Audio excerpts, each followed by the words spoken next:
चलिए दोस्तों, आज हम आप लोगों के बीच बहुत दिनों के बाद एक बार पुनः अपना चैनल DSP-GS रविंदर सर के माध्यम से मैं आप लोगों के बीच आज मंडल दिवस के अवसर पर मंडल आयोग के बारे में बताने का प्रयास कर रहा हूँ। मुझे लगता है कि आप लोगों को इससे कंपटीशन से लेकर के राजनीतिक जीवन में भी कई तरह का सीख मिलेगा। कई जगह आप इसके संबंध में बोलने के दरमियान अपनी बात को रख सकते हैं, क्योंकि आए दिन मंडल आयोग की चर्चा राजनीतिक मंच से होते रहती है और ना जाने मंडल आयोग के बारे में कितनी बार BPSC, दरोगा, रेलवे, SSC तमाम चीज़ में पूछा जा चुका है। तो हम आपको इसमें जो बताएंगे उसमें जनता पार्टी, भारतीय जनता पार्टी के साथ साथ कांग्रेस के कुछ नीति और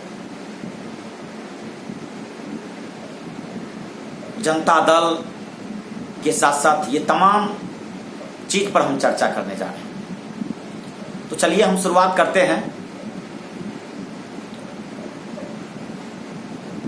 सबसे पहले मैं बता दूं कि संविधान का अनुच्छेद 340 में बाबा साहेब अम्बेडकर ने यह व्यवस्था किया कि समाज में एक ऐसा वर्ग है, देश में ऐसा वर्ग है जो समाज से बहुत पिछड़ा हुआ है और इसी के उत्थान के लिए, इसी पर विचार के लिए, इसी को आगे बढ़ाने के लिए, इसी के आरक्षण के प्रावधान के लिए एक व्यवस्था किया गया 340 में, अनुच्छेद 340 यानी आर्टिकल 340 में। और इसमें कहा गया कि पिछड़ों जाति के आरक्षण का प्रावधान इसमें किया जाए। सबसे पहले तो उसके लिए एक आयोग का गठन किया जाए। तो जैसा कि बताते चलें कि 1953 ईस्वी में 29 जनवरी 1953 ईस्वी को काका साहेब कालेकर के अध्यक्षता में एक आयोग बना। काका साहेब कालेकर के अध्यक्षता में जब आयोग बना 29 जनवरी 1953 ईस्वी को पिछड़ा वर्ग आयोग बना और इस पिछड़ा वर्ग आयोग के द्वारा नेहरू जी की सरकार में काका साहेब कालेकर को जो ये दिया गया अधिकार, ये अध्यक्षता में बनाने के लिए काका साहेब कालेकर ने 53 के बाद 2 वर्ष बाद, 53 के ही 2 वर्ष बाद यानी 55 में 30 मार्च 1955 ईस्वी को काका साहेब कालेकर अपनी रिपोर्ट को भारत सरकार के समक्ष प्रस्तुत कर दिया। लेकिन उस समय में जवाहरलाल नेहरू की सरकार थी। आयोग तो बना लेकिन आयोग को लागू नहीं किया गया। कहा जाता है उस समय में 2399 जाति पिछड़ा जाति से था। 2399 जाति जो काका साहेब कालेकर ने एक अनुमान जुटाया जातियों का, 2399 जाति पिछड़ा वर्ग आयोग में था। कुछ लोगों का कहना है कि काका साहब कालेकर पर दबाव बनाया गया जवाहरलाल नेहरू के द्वारा और यह काका साहब कालेकर को यह जबरदस्ती कहा कि आप अध्यक्ष हैं और इस पर लिखिए कि ये जो आयोग बनकर आया है यह सही नहीं है बल्कि यह गलत है। कहा जाता है काका साहब कालेकर अंत में दबाव में आकर, ना जाने किस कोई दबाव और पड़ा होगा, कोई ना कोई उस पर ऐसा जान माल का भी खतरा न महसूस हुआ होगा, तो बेचारे ने अंत में दबाव में आकर के उन्होंने उस पर दस्तखत कर दिया कि ये सही रिपोर्ट नहीं है। फिर मांग चलती रही और इसी बीच में 1962 में भारत और चाइना के बीच में युद्ध हो गया। भारत पराजय हो गया चाइना से। फिर आपातकाल लगा, आपातकाल चलता रहा। 68 तक आपातकाल रहा। 65 में पाकिस्तान युद्ध कर लिया भारत से। उस समय भारत के प्रधानमंत्री तब तक जवाहरलाल नेहरू के मृत्यु के बाद लाल बहादुर शास्त्री प्रधानमंत्री बन गए 64 में। और फिर इन्होंने ताशकंद समझौता में जब पाकिस्तान को छक्के छुड़ा दिया 1965 में, तो ताशकंद में 1966 ईस्वी में लाल बहादुर शास्त्री की मृत्यु हो जाती है संदिग्ध अवस्था में। और फिर देश में प्रधानमंत्री इंदिरा गांधी बनती है। इंदिरा गांधी की शासन शुरू हुआ। फिर 1971 में बांग्लादेश के समर्थन में इंदिरा गांधी ने मुक्ति संग्राम किया और 1971 में फिर से पाकिस्तान भारत पर आक्रमण किया और 1971 के जंग को भी हम लोगों ने जीता। पुनः 1971 में भारत में आपातकाल लगा। फिर कुछ दिन के बाद आपातकाल खत्म हुआ जंग जीतने के बाद। फिर 1971 के बाद 1974 में संपूर्ण भारत में जेपी के नेतृत्व में छात्र आंदोलन हो गया। जब जेपी के नेतृत्व में छात्र आंदोलन हो गया तो छात्र आंदोलन इतना भयावह रूप धारण कर लिया कि 1975 आते आते भारत सरकार को भारत में आपातकाल लगाना पड़ गया। और फिर 75 में आपातकाल लगा, 76 और 77 तक आपातकाल लगा रहा। 77 में आपातकाल के दरमियान ही शायद एक पार्टी बनी जिसका नाम था जनता पार्टी। अब मैं आपको बताना चाहता हूं यहां पर कि जनता पार्टी बनी कैसे। कांग्रेस से ही मोरारजी देसाई, कांग्रेस से ही जगजीवन राम फूट करके अलग आ गए, क्योंकि उसमें अभी इसका मान सम्मान नहीं मिल रहा था। एक लंबे समय तक सरकार चली, अपना मनमानी करने लगा। 1977 में, जनवरी 1977 में जनसंघ ने मिल करके और मोरारजी देसाई, जगजीवन राम सभी ने मिलकर के एक पार्टी बनाया जिसका नाम था जनता पार्टी। अब यहां हम जनसंघ का चर्चा किए तो थोड़ा जनसंघ के बारे में भी बता दें। 1951 ईस्वी में कहा जाता है 21 अक्टूबर 1951 ईस्वी को श्यामा प्रसाद मुखर्जी के द्वारा जनसंघ का स्थापना हुआ था। और श्यामा प्रसाद मुखर्जी के द्वारा जनसंघ का जो स्थापना हुआ, कांग्रेस की इतनी फैलाव थी भारत में कि उतना फैल नहीं सका। और यही जनसंघ और कांग्रेस के कुछ टूटे हुए दुखी लोग मिलकर के एक पार्टी बनाया जिसका नाम था जनता पार्टी। नेतृत्व रहा मोरारजी देसाई के हाथ में। और 1977 में आपातकाल खत्म के बाद देश में चुनाव हुआ। जनता पार्टी बहुमत में आई। पहली बार देश में गैर कांग्रेसी प्रधानमंत्री मोरारजी देसाई के नेतृत्व में बना। और यहां तक कि कहा जाता है इंदिरा गांधी रायबरेली सीट से हार गई, जहां से आज सोनिया गांधी जी खड़ा होते हैं। इसी सीट से इंदिरा गांधी हार गई। तो उस समय में एक गाना निकला था, झुमका गिरा रे बरेली के बाजार में। प्रधानमंत्री पद पर रहते हुए इंदिरा गांधी, प्रधानमंत्री पद पर रह करके भी इंदिरा गांधी लोकसभा के सदस्य की हार की सामना करना पड़ा इनको। और कहा जाता है जब लोकसभा के सदस्य में इन्होंने हार गई, उसके बाद 77 में गैर कांग्रेसी प्रधानमंत्री मोरारजी देसाई प्रधानमंत्री बनते हैं। जब प्रधानमंत्री मोरारजी देसाई बन जाते हैं तो बनने के बाद, मोरारजी देसाई के बनने के बाद अब इंदिरा गांधी ये दिमाग लगाने लगी कि आखिर किस तरह से सरकार को तोड़ा जाए। और धीरे धीरे इसी बीच में 1978 ईस्वी में सरकार चल रहा था। इसी बीच 1978 ईस्वी में मोरारजी देसाई ने बीपी मंडल के नेतृत्व में एक बार पुनः पिछड़ा वर्ग आयोग बनाया। यानी यूं कहा जाए तो दूसरा पिछड़ा वर्ग 1978 में बना। 6 सदस्यीय कमेटी बनी। हमारे पूर्व मुख्यमंत्री मान्यवर विंध्यश्री प्रसाद मंडल, जो समाजवादियों की धरती कहा जाता है, मधेपुरा की धरती से बिहार के मुख्यमंत्री बने। और वही मुख्यमंत्री के द्वारा 1978 ईस्वी को, कब तो 20 दिसंबर 1978 ईस्वी को दूसरा पिछड़ा वर्ग आयोग का गठन होता है 6 सदस्य। और यह मंडल आयोग जिसका नाम रखा गया उसके नाम पर ही मंडल आयोग, यह मंडल आयोग 1980 में अपना प्रतिवेदन भारत सरकार को पेश कर दिया। लेकिन तब तक सरकार की उठापटक के चलते 1979 आते आते सरकार गिर गई। और सरकार इंदिरा गांधी के सह पर आकर सरकार गिर गई। और सरकार गिर जाने के बाद इसी बीच में बहुत ही अल्पमत के लिए सरकार बना और सरकार से इंदिरा गांधी ने अपना बहुमत खींच लिया। और जब इंदिरा गांधी ने अपना बहुमत खींच ली तो 1980 ईस्वी में एक बार चुनाव हुआ और इस बार 1980 के चुनाव में इंदिरा गांधी बहुमत में सरकार बनाई। इंदिरा गांधी जब बहुमत में सरकार बनाई और इसी समय 1980 में दिसंबर महीना 12 दिसंबर को मंडल आयोग उसकी सिफारिश से आया। पूरे देश में ओबीसी ने हंगामा किया कि मंडल आयोग को लागू किया जाए, लेकिन इंदिरा गांधी बहुमत में सरकार बनाई, मंडल आयोग को लागू नहीं किया। फिर से सुसुप्ता अवस्था में डाल दिया। तब तक लोगों ने देश में ओबीसी की जनगणना की मांग करने लगा 1981 में। अब इस जनगणना को इंदिरा गांधी ने दबाने के लिए 1984 से आसपास ही स्वर्ण मंदिर पर हमला करवा दिया।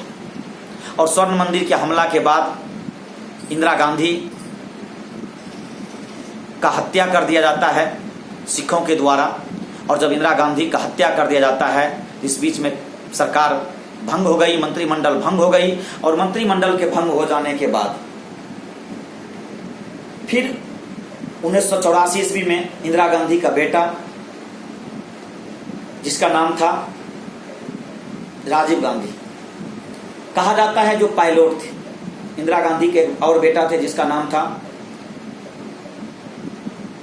वरुण गांधी, कहा जाता है इसकी हत्या हो गई थी। और एक बेटा था जिसका नाम था राजीव गांधी, पायलट थे।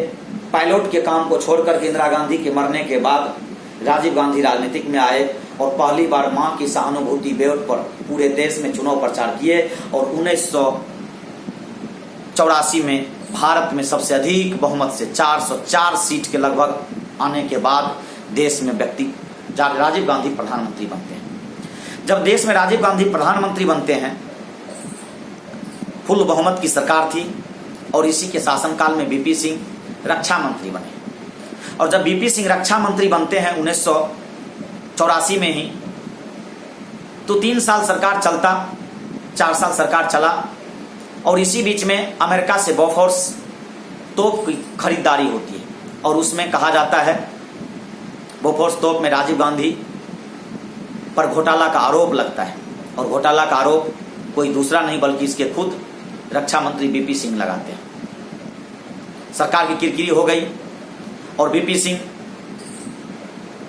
पर राजीव गांधी की गलत नीतियों के चलते अंत में बीपी सिंह को त्यागपत्र देना पड़ा। और बीपी सिंह अपने सदस्यों के साथ लेकर के सरकार से हट गए। हट जाने के बाद सरकार अल्पमत में आ गई।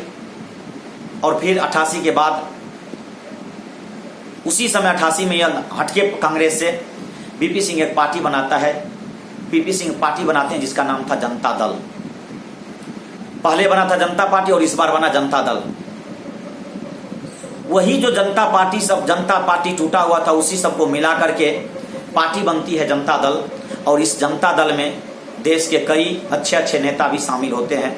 इसमें नाम सुने होंगे, सरीखे व्यक्ति थे ये उत्तर प्रदेश के पूर्व मुख्यमंत्री मुलायम सिंह यादव जी, बिहार के पूर्व मुख्यमंत्री लालू प्रसाद यादव जी, बिहार के जदयू के संस्थापक शरद यादव जी, नीतीश कुमार जी, रामविलास पासवान जी, कई ऐसे नेता थे जिन्होंने जनता पार्टी के सहयोग में जनता पार्टी को पूर्ण प्रचार किया और सहयोग से काफी सीट अच्छा मिला। 1989 में बीपी सिंह प्रधानमंत्री बने। कहा जाता है बीपी सिंह कांग्रेस को हटाने के लिए इस बार बीजेपी और कम्युनिस्ट में भी समर्थन किया बीपी सिंह को और जनता दल सरकार बनाया। यानी यूं कहा जाए जनता दल को राष्ट्रीय मोर्चा के नाम से भी जाना जाता था। कहा जाता है 1989 में बीपी सिंह प्रधानमंत्री बने। लालू प्रसाद यादव, नीतीश कुमार, मुलायम सिंह यादव, इन तमाम लोगों को मंत्रिमंडल में शामिल करने की जब बात हुई तो कहा मंत्रिमंडल में नहीं रहेंगे, लेकिन बस 2 काम कर दीजिए, एक मंडल आयोग की सिफारिश को लागू कर दीजिए और दूसरा देश के पूर्व महान विभूति बाबा साहेब डॉक्टर भीमराव अंबेडकर को आप भारत रत्न दे दीजिए।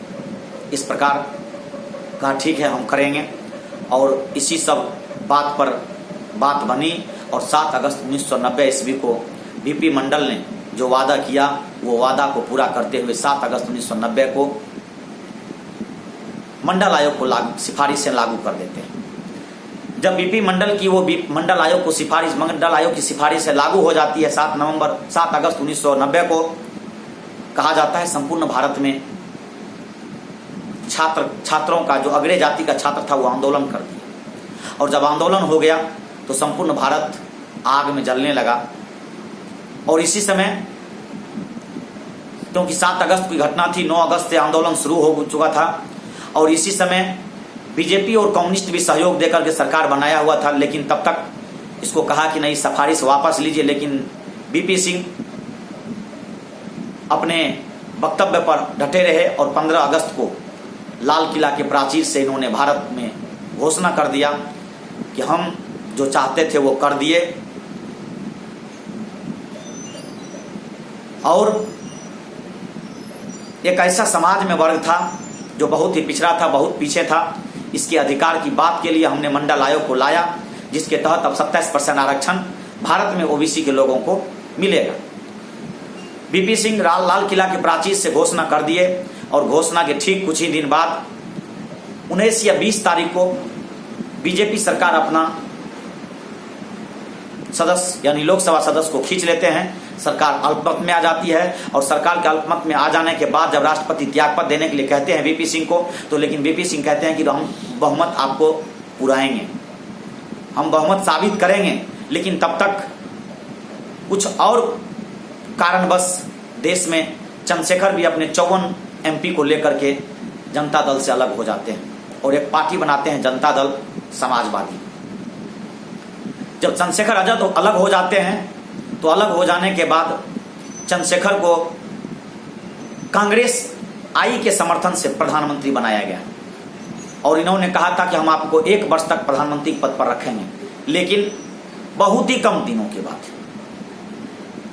महीना तक भी नहीं लगा, फिर कांग्रेस आई ने अपना सदस्य खींच लिया और चंद्रशेखर की कुर्सी गिर गई। और इस प्रकार 90 होते होते कुछ दिन के बाद 91 में चुनाव हुआ, और 91 के चुनाव में कांग्रेस बैक चली गई और एक बड़ी पार्टी के रूप में उभर कर आया सामने भारतीय जनता पार्टी। और मैं बता दूं 1977 में जब जनता पार्टी बना था, और फिर जब 78 में मंडल आयोग आया, तो फिर मंडल आयोग आने के बाद जनसंघ अलग होकर के जनता पार्टी से एक अलग पार्टी बनाता है, जिसका नाम दिया गया बीजेपी, भारतीय जनता पार्टी। यानी भारतीय जनता पार्टी 1980 में बना था अटल बिहारी वाजपेयी के नेतृत्व में। अटल बिहारी वाजपेयी के नेतृत्व में भारतीय जनता पार्टी बनी थी 1980 में, और भारतीय जनता पार्टी 6 अप्रैल 1980 ईस्वी को लाल किला के रामलीला मैदान में एक पार्टी का गठन हुआ, जिसका नाम पड़ा भारतीय जनता पार्टी। और यह पार्टी 1980 से धीरे धीरे 2 सीट से देश में आज 303 सीट तक पहुंच गया।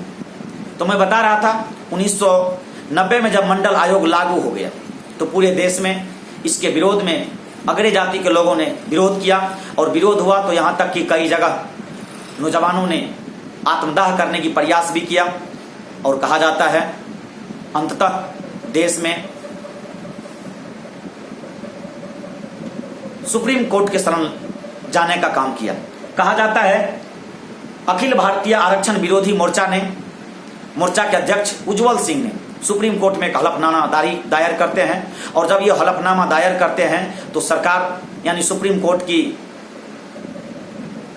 एक समिति ने इस पर रिपोर्ट पेश करता है, और अंततः इस पर यह संज्ञान लिया गया, और 9 सदस्यीय एक सुप्रीम कोर्ट में पीठ बनी, और इस पीठ ने निर्णय दिया कि 40 में 40 तो लागू नहीं हो सकता है, लेकिन सही रूप में देश में पिछड़ों की आबादी काफ़ी है, और या पिछड़े जाति के लोगों को आरक्षण का प्रावधान होना चाहिए, जो स्कूल और आपको नौकरी में आरक्षण दिया गया। जो 27% आरक्षण आज ओबीसी के लोगों को मिलता है मंडल आयोग के द्वारा, यही आरक्षण 1900 अंततः सुप्रीम कोर्ट के द्वारा क्रीम लेयर लगा करके 1993 में पेश कर दिया गया। इसीलिए आज जब ओबीसी के नौजवान ओबीसी बनाते हैं तो 1993 उसमें स्पष्ट रूप से लिखा रहता है। यही आरक्षण आज 27% आरक्षण ओबीसी को मिलता है, जबकि आज मैं बता दूं कि 52% आबादी 1931 के जनगणना के आधार पर देश में ओबीसी की है। शायद 90 वर्ष से आबादी इस समुदाय की गिनती नहीं हुई है, और यदि 2021 में सरकार से मांग किया जाए, क्योंकि पिछड़ा वर्ग का व्यक्ति प्रधानमंत्री है, और आशा करता हूं कि आप इस समाज के लिए जरूर जाति आधारित जनगणना करवाएंगे, और जाति आधारित जनगणना करवा करके देश में जिसकी जितनी भागीदारी है उस भागीदारी को यह सरकार अवश्य पूरा करेगी, और करना भी चाहिए, क्योंकि देश में जिसकी जितनी आबादी है उसकी उतनी हिस्सेदारी जरूर मिलनी चाहिए। बस यही शब्दों के साथ आज का यह मंडल आयोग हम यहीं खत्म करेंगे। जय भीम, जय मंडल, जय हिंद।